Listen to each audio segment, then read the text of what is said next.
Right. Like yelling at the same time. Let's do this. Okay, so we're ready. We're recording. We're live. So We're how live. is everybody? Doing all Hey, right. everybody, how's it going? Good to be back. What's new? Aside from the madness, aside from the real March, aside from the worldwide March Madness. I know. Yeah, exactly. A new flavor of madness now. New flavor. New flavor. How are things at both of your institutions? What's the temperature? The emotional temperature, not the physical temperature.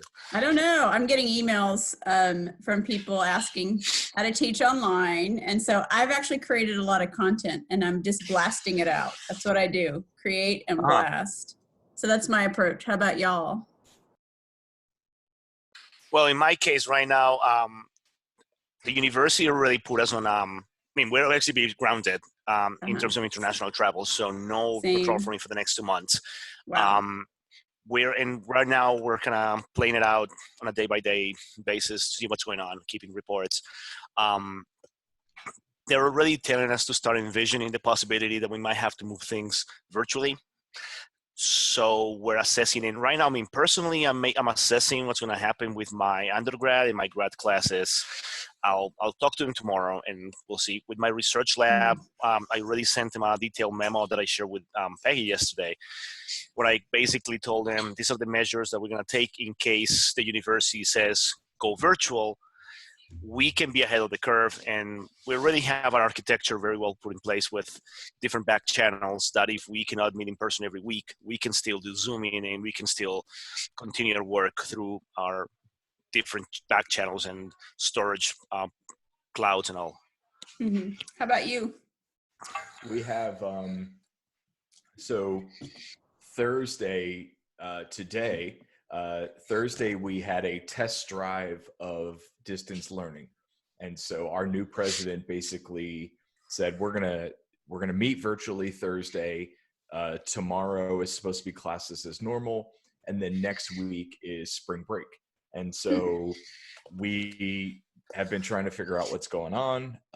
Clemson shut down, USC, South Carolina shut down. So we're trying to figure out what was happening. So we had a virtual test drive today. And then they sent out a survey to figure out, okay, how did it go? What works, what doesn't work? And then we just found out this afternoon that when we come back from spring break, we're basically going to stay virtual. We're going to just stop, we're going to stay virtual. We don't know how long, but we're going to distance.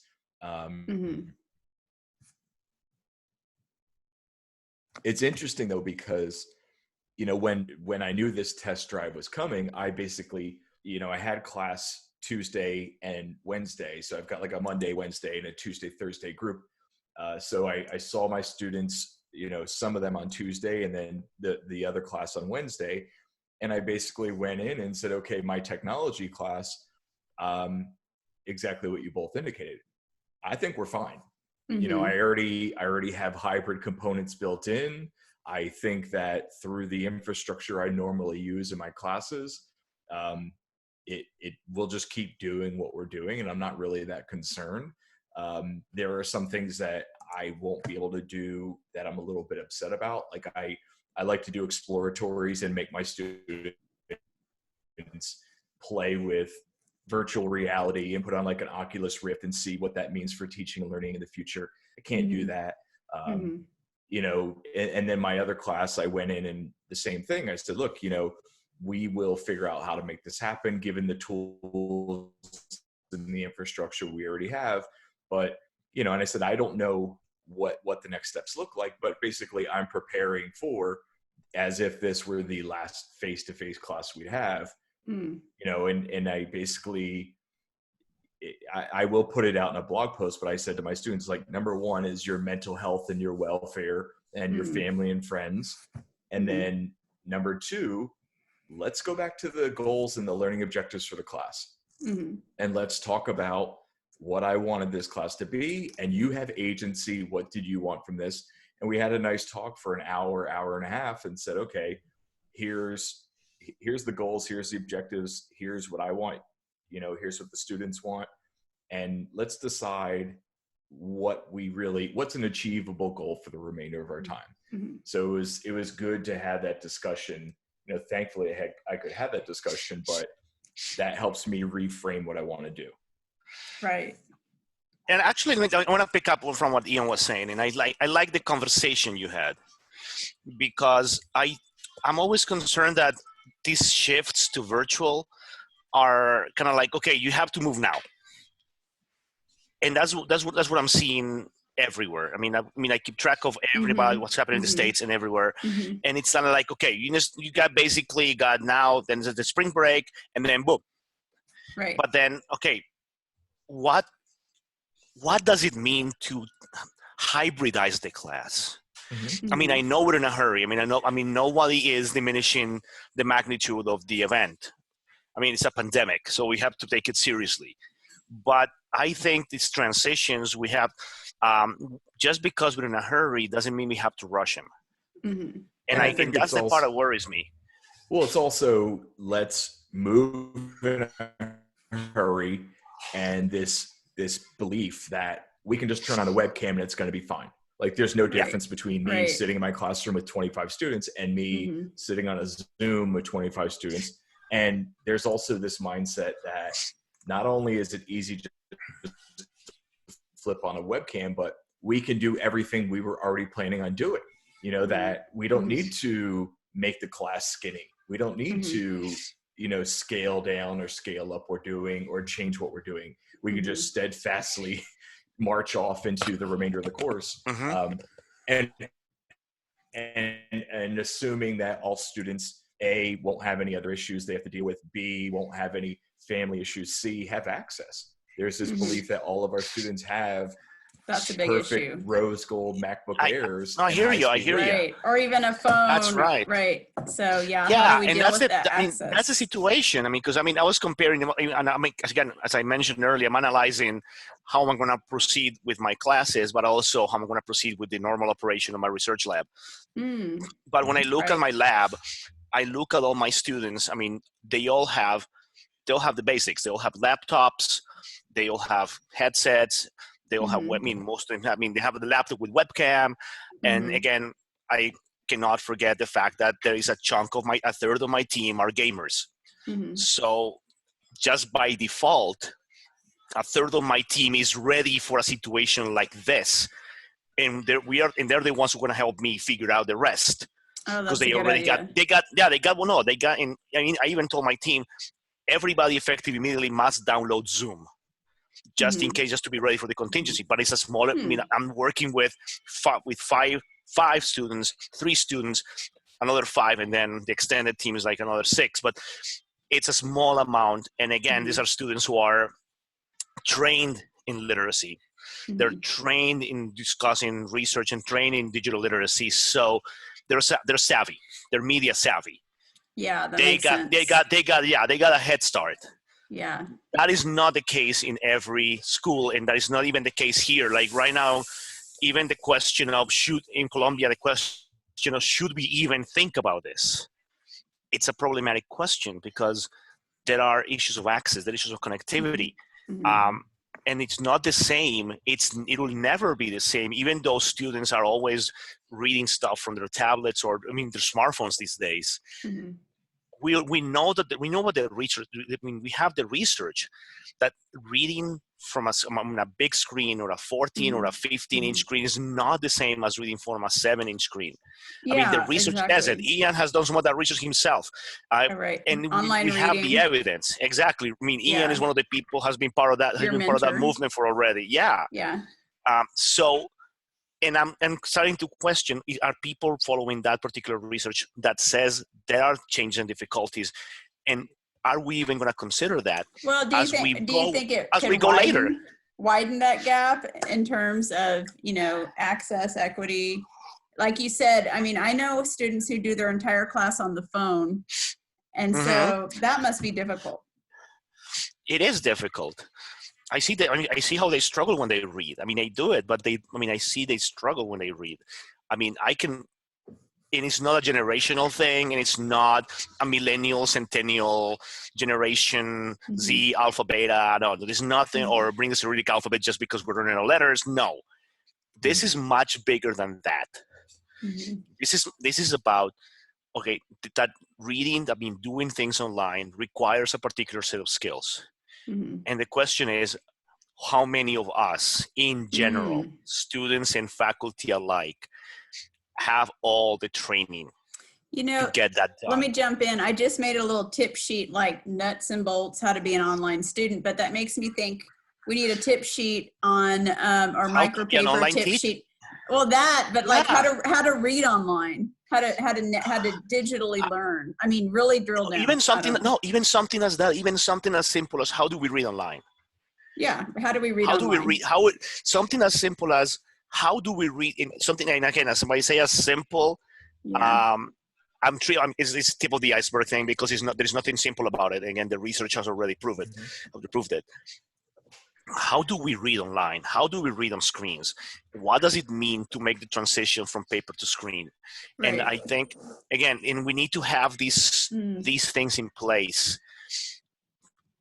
I'm even thinking now, I'm even reflecting kind of back, and I do reading comprehension with my students, and I have never done a class on how to properly read. So what would we put on there, Ian? I mean, like, I don't know, not to put you on the spot. Well, I mean, part of what we're talking about here is there's a couple components. So one, we know the digital natives piece is hogwash. That absolutely. Ages, and so I think you would both agree that people that we would say are a little bit more technologically savvy has nothing to do with age or gender or race or anything else. It's more, I think it's an individual disposition. I think it's willingness to try new things and be flexible. I think we also have to account for Maslow's hierarchy of needs. People are stressed out right now. People are freaking out. Yeah. And so we know that online and distance makes, elevates our anxiety normally. And students that, when you say, okay, click on the top right of your screen, and they're like looking at the left or down, or they're like, I don't know what's my right and left. When they, in this situation and situations like this, they're extra anxious, extra nervous. What this requires is we need to, and this is just straight up instructional design. This is go back, okay, look at what is your goal for the class? What are your objectives? You have 2, 3, 4 objectives. Anything more than that, if you can't state in one sentence what the class is about, you don't know, or it's too complex. And then from there, what are your assessments? How do those assessments tie to your objectives? How can we tie them in more easily? And then chunk content. So my classes, my tech class is an example, and it's online. I have 5 modules. Each module, it lasts 2 weeks, and it's basically read, watch, discuss, do. Read, watch, discuss, do. Like, it's very simple. And I walk them through the first 2-3 weeks face to face, and I say, okay, we're moving on to module 3 now. What do? We read, watch, discuss, do. This is just what we do. And so there's no, and one of the things that I've learned is having things in multiple places doesn't work well. I'm like, oh, this is awesome. I can pull out all the tricks and show all the tools and all the toys, and students are like, no, just keep it simple. Right. Raúl was asking for an acronym before. It's keep it simple, stupid. Just, keep it simple. Keep it. What do you want me to do? You want me to read this and tell you what I think over there? Okay. You want me to read this and watch that and then tell you what I think? Awesome. So I think we need to make it super clear, super crystal clear. Even do little, at the beginning of each week, I'm planning on putting together little videos like this, a 5-minute video. This is what I want you to do this week. I want you to go to this page, read this, write this paper. Just a quick video so that there's no ambiguity. I like that. Yeah, and I think especially in a moment like this, that where basically having to improvise, adapt, overcome. Simplicity is going to be the key of this. I mean, they might want us to do super elaborate materials, but there is no time. I mean, we're gonna have to start thinking assembly line models of making short stuff that can actually, that is durable enough, that is durable enough that we can use, that we don't have to be creating new content every so often, at least during the time of dealing with the crisis. Content that is short. Well, you have to think durable. about yourself as well. Like you're in this crisis as well. Right. So question for the two of you. You just talked about the fact that you need to worry about your students and worry about your lab, and it's already an assembly line. How much responsibility do you feel that you have for colleagues at your institution, colleagues in the field? Like, we both see all these tweets and Facebook posts and everything where we're railing against everything else. How much responsibility do you individually bear for others? I don't know. That's a great question. It's more like I think some people just don't know what to do, and they thought this never was going to happen, and it didn't apply to them, and they need help now or yesterday. So I feel like, I don't know, it's kind of a gray area. I'm always willing to share anyway, as you know. So it I don't want to burn myself out, but I feel like over the next couple of days, I'll probably be creating some content. Well, my case is a little different. I don't have that particular burden on myself. I mean, probably at some point the university will defer all that to our virtual university office. Oh, cool. Now I feel sorry for those poor lads, because now they're going to have to deal not only with creating the contents and the materials for the virtual master's programs that we have, but now they're going to have to also deal with the potential load of everybody like going the line of people. Virtual. Yeah, and that's a part. I think, okay, even in that sense, my question would be, how can I not be a burden to them? I think that would be the question I probably have to start going back and asking myself. How can I not be a burden to them? Would I need to start, because they kind of want everybody to move to Brightspace, but I'm like, okay, what happens if everybody moves to Brightspace at the same time?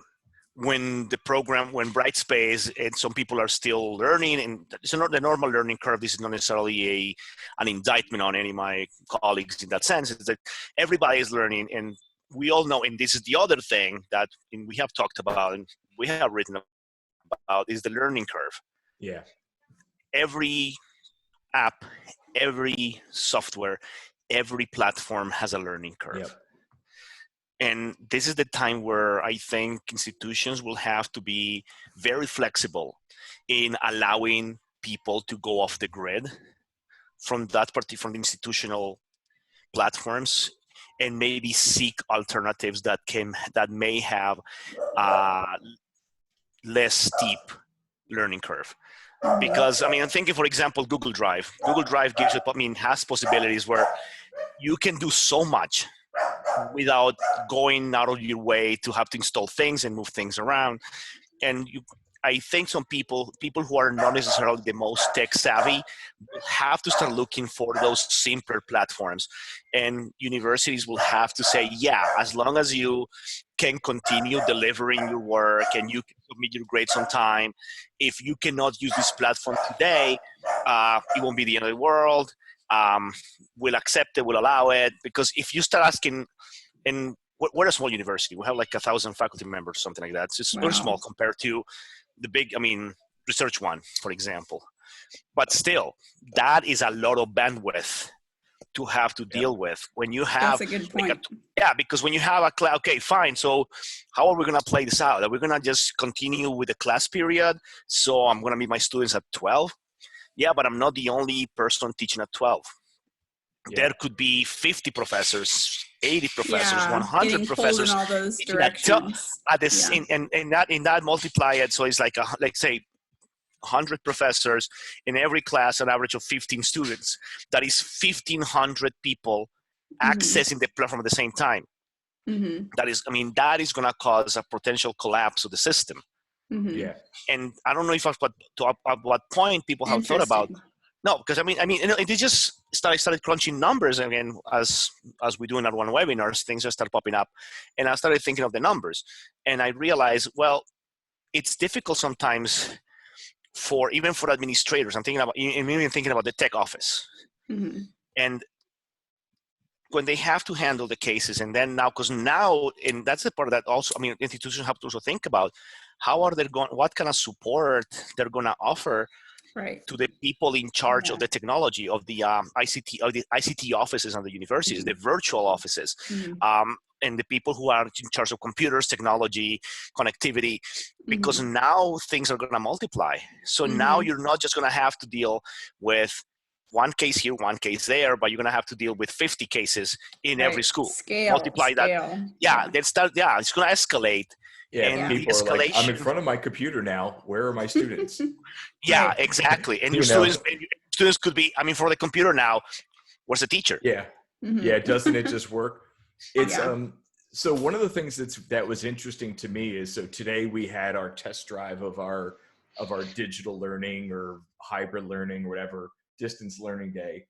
And what was interesting to me is, you know, I said, okay, I'm fine with this. I'm okay. And I told my students what I was going to do, but it was amazing the amount of my colleagues that I would email them, or we were working on a research project, and all of a sudden they say, wait, don't you have class now?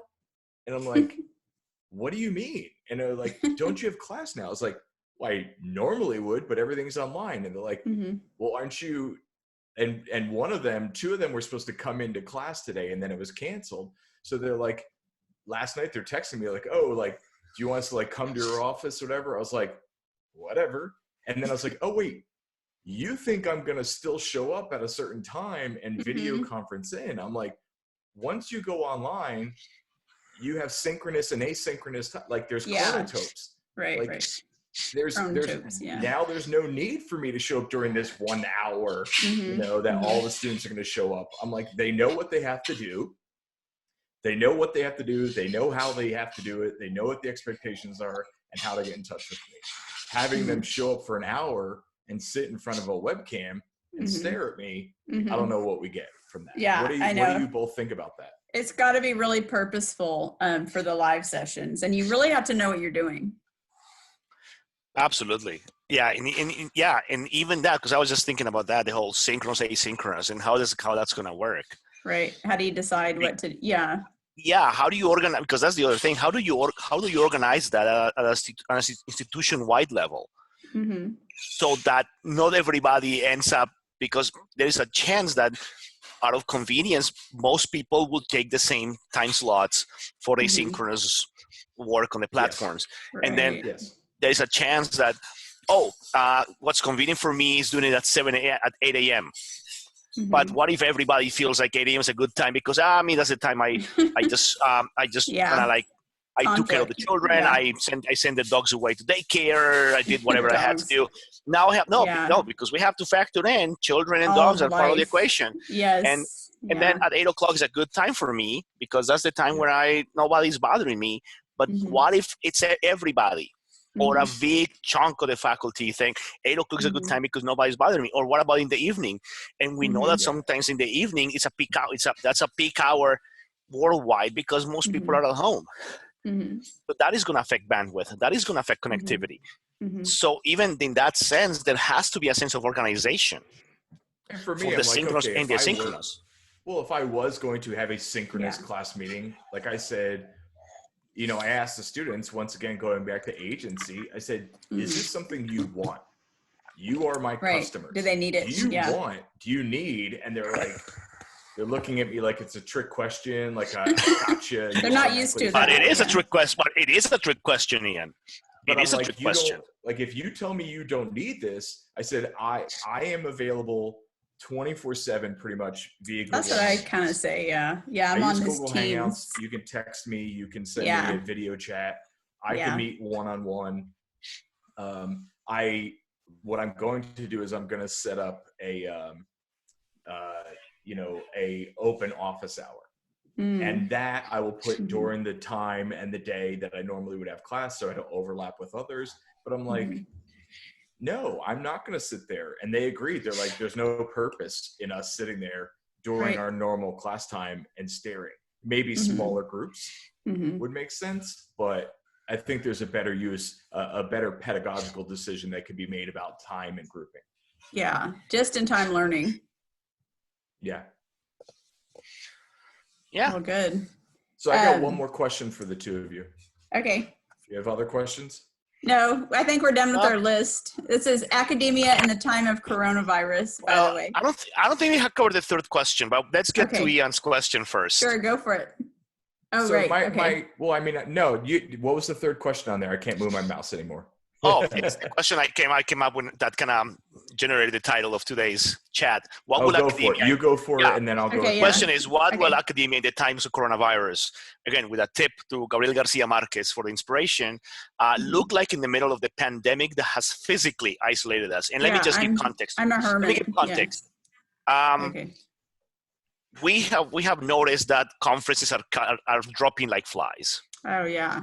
ARA just went out. TESOL said yesterday. AAAL 2 days ago. ICQI, I had to go through 7 stages of grief with the ICQI conference, and so on and so forth. And right now we don't know. Conferences are scheduled in June. I don't know what's going to happen. The NBA already canceled. God knows what's going to happen to the NCAA tournament. I mean, there is like this everything. And then there is this whole question. Okay, and then I see people. Okay, what are we going to do now? Because conferences are not just, and for those of us who do conferencing, we know conference is not just presenting a paper. The paper is the excuse to go. And in many cases, the paper is the way to get the funding to go. Right. We go for the networking. We go for all the conversations and networking you can do during the reunion, during the meetings, during the receptions, during LRA vital issues, or whatever you want to call it. That there is a lot going on there, and there is a lot of things that happen in between conversations and in between lunches and in between snacks, and then connecting with friends, and it's gone. Personally, I had a couple of days ago with a colleague. We decided to start our own little rogue thing about qualitative inquiry, and we're inviting friends in qualitative inquiry to join this, to start thinking, okay, what are we going to do now that the conference is over? So that's the question. What's going to happen? Because we don't know. First of all, we don't know if I don't know if conferences will ever be the same after this. We've talked about, virtual conferencing before, but it's very theoretical, and now here we are. Yeah, and ARA right now is in the middle of trying to put together an architecture that, if it works, and again, and I honestly, I'm going to say this openly, I'm rooting for ARA for it to work, because if ARA can pull it off, and I was making a reference when I was talking to Paulina. The reference was making Die Hard 2. Like the scene at the end of the movie when John McClane burns the plane, and there is this big fire strip, and then the first plane goes like, oh, we can see the line, we can see the red line, we can see the fire, and then you can hear all the others like, hey, if they can do it, so can we. So if ARA can pull this off, that could set a blueprint for other conferences who are not as big as they are to start doing something. So I mean, and I honestly, all of us who are doing educational research is in our best interest to really come and really rally around ARA. And I'm getting no endorsements of any kind here. I'm saying this as a measly professor that I am, saying I am rooting for ARA. No, because when I think that, no. I'm saying this as a simple professor in Colombia who thinks there is an opportunity here. So that's the whole context of the question. So, I mean, a couple different things. One is it comes down to money on both ends. It comes down to money on the professional organization side, and it comes down to money on your end, and the researcher side. So I've been doing a lot of research and reading into like Stoic philosophies lately.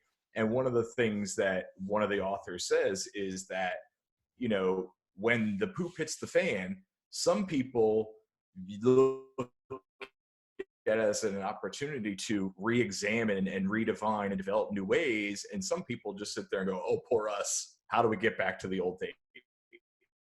That's totally what's going on right now. How do we figure out a better way? Yeah, that is totally what's going on right now. And my question was part and parcel with your question is, I was on my way home today and I was listening to the news, and some political figure, Bernard Sanders, I think his name is, he was saying, he gave a speech and he was basically talking about how we're all in this together.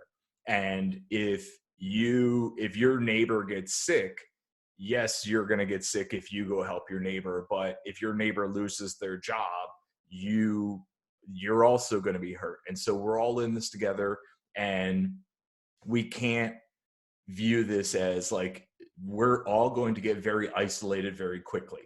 I've got 2 little ones that are going to drive us up the wall after a week or 2 in the house. And so we're all going to get isolated.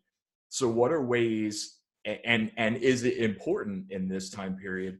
Are there ways to remain social?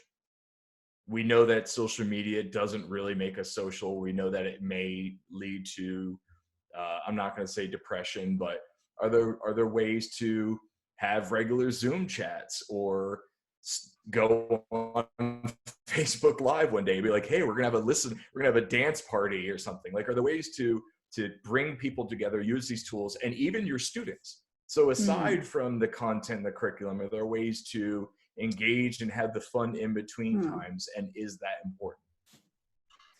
That's a good thought. Well, yeah, and that yeah, I guess that's the thing of the 2 questions we have right now. It's how are we going to reorganize ourselves as a community? And I think that's like, the key. Do we make time for the human side of all this? Right. How do we? And do we that? have I agree to. with you, like seeing each other at conferences and catching up, and that you miss, and it shouldn't just be the cost and the risk associated. Can we recreate or replicate that? And we have maybe not at such a broad scale, because it's difficult, but I think we need to start getting more creative. I mean, I really much mentioned a few days ago on Facebook that some of my friends signed up for, I said, well, we're just having virtual coffee. And I already have some people who responded. I'm going to write to them like, yeah, listen, how about this week? You and I connect on Zoom. You get coffee, I get coffee. We catch up. I love it. And we talk about stuff, and we talk about research, and why not? I mean, I was even making the joke. This could be our version of comedians. And I love it. The Seinfeld thing. Comedians drinking coffee, or comedians driving the carpool thing that Seinfeld does. It's kind of like that, or carpool karaoke, kind of like James Corden or something like that. I don't know. I don't know what's going to come out of this, but it could be, and go ahead and steal away, because I mean, we have to start doing this, and I think this is the time where, and I want to pick out on that point of steal away, because one of the things we're going to have to recover, and I'm going to go back to Jenkins' idea of postmodern poaching. Jenkins talks about textual. Well, there is a book from the 1990s by Henry Jenkins. It's called Textual Poachers. Oh. And yeah, so it's this notion of postmodern poaching. It's this idea that kind of we can steal away from that once things are on the air. I mean, they become pretty much almost kind of public domain. And then we can start poaching from each other. And then the whole idea that we need to start really poaching from each other, in the sense that if I come up with a good idea on the internet, or I put it on social media, or I put it on a tweet, I need to be selfless enough, selfless enough to accept that somebody could take it and run with it.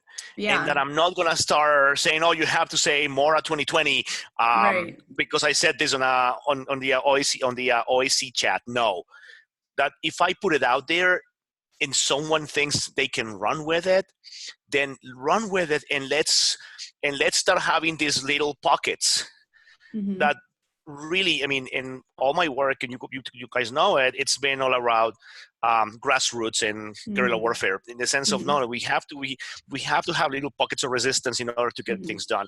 And in a moment where we cannot bring 10,000 people in one venue, we need maybe to have 10,000 little meetings everywhere in the world that kind of help in start kind of connecting them through social media, connecting them by sharing links and by sharing channels, so we can not necessarily replicate the experience, but create something different. I mean, I don't think we have necessarily to replicate a virtual ARA or replicate a virtual vital issues kind of going into LRA, but we can do our own version of that.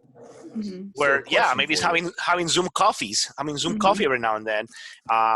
Kind of retake the idea of maybe doing writing sessions where we can come by kind of like, okay, we're gonna meet up at a certain time, and people start popping in and out, and we can have Zoom and we can have Google Drive, and even do things like that. I mean, I know last year I heard there was a conference, there was a 24-hour conference, and people were popping in every hour from everywhere in the world to give talks. Maybe having a 24-hour writing marathon where people, whenever you feel like it, you just go like on Google Drive and you can work on something and ping that you're here. And if people want to check your document and give you feedback, and I mean, there are so many ways to do it. And I think we have the architecture already. Social media, Facebook, WhatsApp, Discord, Microsoft Teams. I mean, I don't think that you need to have there's no one size fits all, and there is not a Swiss Army knife app. What we have to do is actually start thinking of how we can add multiple resources that can bring the experience and make it more powerful. So one of the things that, I mean, I've always wanted the app, and I've been saying it for years, that you could just buy somebody a drink. You know, you can push a button and say like, okay, I bought you a drink. That's one of the things that was awesome about the MOOCs and the CL MOOC and other stuff back in the day is someone would create something, you know, Kevin Hodgson would create something and I would see it and I would riff off of that. And that would inspire me. And so I would go into a MOOC not knowing what I was going to create, but I would see somebody else and say, oh, I'm really inspired by you and what you created. Now I'm going to create something new. My poor dog is laying outside like, why not? So one of the things I'm wondering is, you know, maybe there's an opportunity to use this as a way to bring our community together and put together almost like an open MOOC or an open guide on how to teach online. You know, maybe we could reach out to our networks and say, hey, all of us have these cool resources. Let's say we're sequestered for 2 weeks or 3 weeks or a month. Could we set up a series of materials and webinars and chart out exactly what someone would need to know, put all those materials, put a curriculum online and fill it in with webinars and links and readings and stuff like that, where it'd be like soup to nuts. Here's what you need to know in order to teach online. No, and we can even think about creative ways to actually do collaborative research. I mean, that was just off the top of my head because we kind of started. I mean, we have to get back to that piece that we're supposed to finish that we started working on a few months ago. Oh yeah. Well, now that I'm sitting at home, I got time. Let's do it because I was thinking of something. I want to put this idea here, and if anybody who's watching this video wants to run with this, contact any of us because this is the idea. Kind of like doing a very abstract version of exquisite corpse writing where I could just put a document and I can start working on something, and anybody who has any affinity with that can simply ask to join in the conversation and start helping write the paper.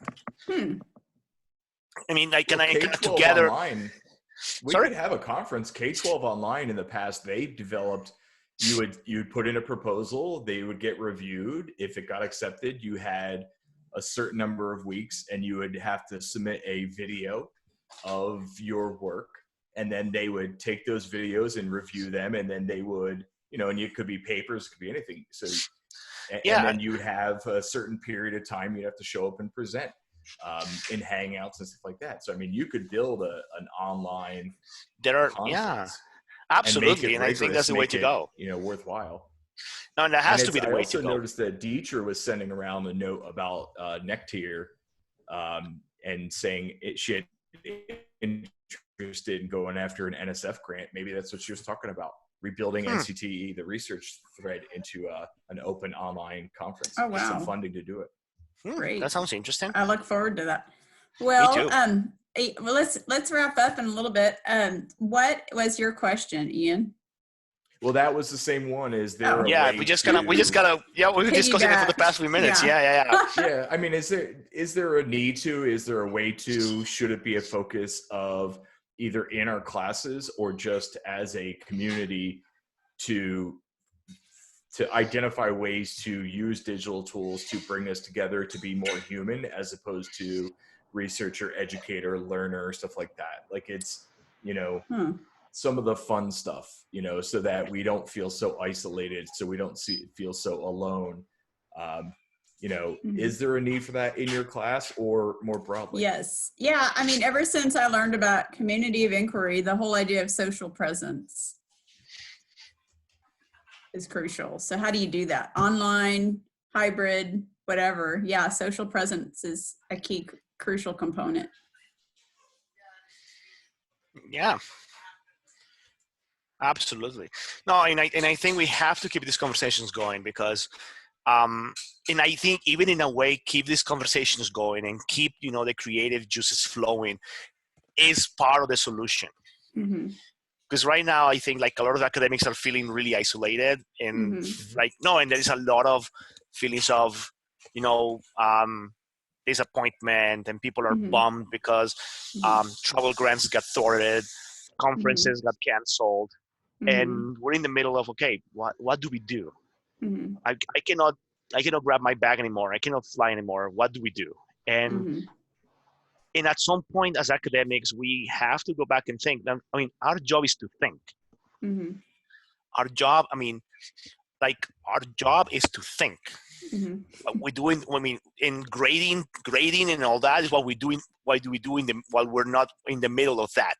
And maybe we have to start remembering that teaching, grading, that's things that we do in the middle of thinking, or while we're thinking. And so we have to start thinking again and thinking, what can we do? How can we reconnect? How do we put all these tools at everybody's disposal to rethink our community, and especially in terms of access, in the sense that sometimes conferences have become inaccessible for people. Some conferences are impossible for grad students, for doc students, even for master students to think of going. International scholars sometimes have difficulties going to those conferences, and we need to find ways to that we can create a real community. And if we can start thinking of putting resources together and bringing people together synchronously and asynchronously, maybe academia could take this crisis and turn it into an opportunity. I'm just trying to be. I feel like we've all been doing that. Like Ian, years back, you did an unconference, and you've done Unwebinar. We've all done these things. It's just kind of thinking more systematic.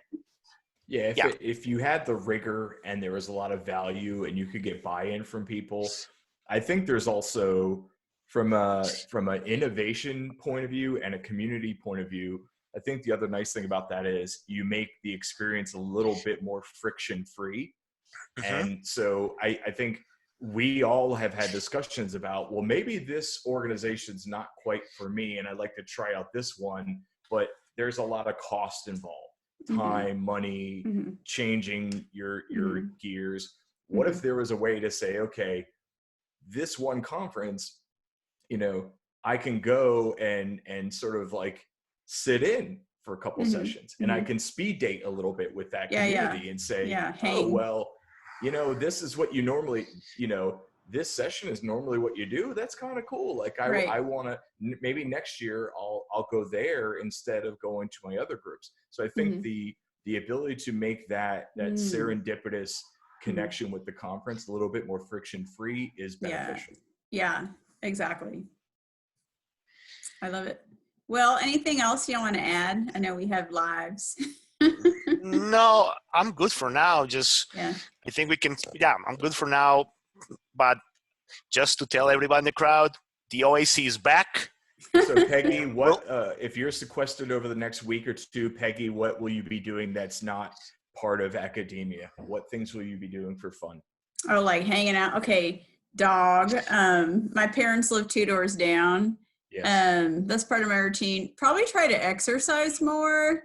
It's something I've been neglecting. So Okay. maybe focus on Raúl, health. what will you be doing for fun? Well, start with probably dogs, definitely more yoga. I mean, there Yeah. were 40 more hours for yoga, and definitely probably I'll be watching a lot of Soviet movies. I'm getting myself movies? I'm getting myself a crash course on Soviet cinema. Really? Courtesy of my wife. So I'll probably keep watching those yeah. Soviet movies and trying to learn more about Soviet cinema. I love it. That's awesome. that's on the That's menu. awesome. And catching up on some of the books I've been meaning to read for a while. Oh yeah, I have absolutely. I have a stack of books. Well, it's good to talk to you all again. Yeah. It's good to be back. I know. Excellent. We'll keep it. Well, as things evolve, we'll have to touch base again at some point. Yep. Sounds good. All right. So okay. everybody go wash your hands. Don't vape. What else? All that good stuff. Yeah. No vaping.